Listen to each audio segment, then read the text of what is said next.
Bienvenue sur notre chaîne d'information Afrique 24 Info. Ici, vous avez le meilleur de l'information à temps et à l'heure.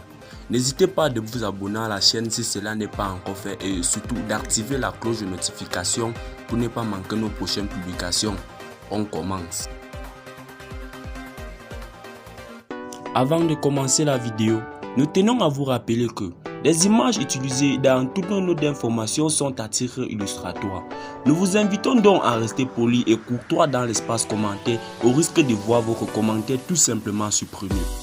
Merci et bon visionnage à tous. Les forces armées maliennes FAMAS poursuivent leurs actions de bombardement des positions terroristes pour la sécurisation des zones où ils ont élu comme domicile et implanté leur base.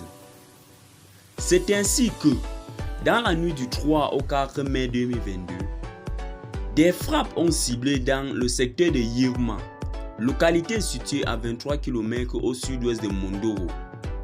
Un regroupement et une rencontre de coordination et de planification d'attaque par des terroristes de la Katiba Sema et Ansarou al-Islam. La cible d'étude était la base du terroriste Ousmane Hilma, alias Abou Adama, petit frère du terroriste recherché, avec le bilan qui suit. 12 terroristes neutralisés, 7 blessés évacués dans une forêt aux alentours du village d'Issé pour y recevoir des soins.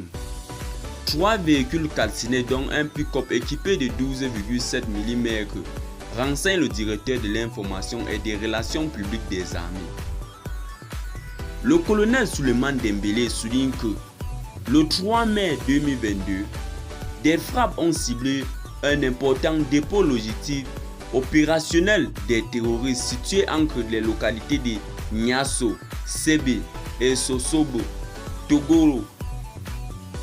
Cette cache des terroristes a été détruite grâce à la précision des renseignements et au choix des points visés ayant occasionné des grandes et multiples explosions en différents points du dépôt.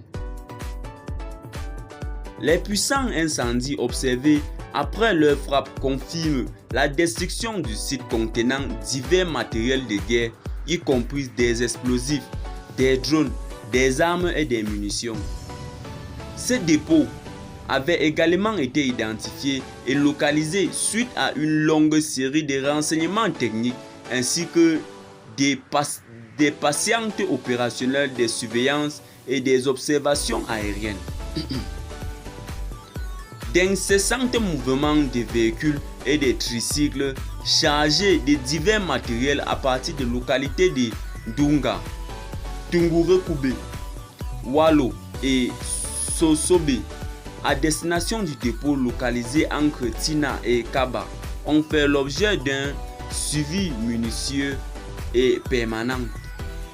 Eh bien les amis, c'est ici que nos blogs d'information s'achèvent.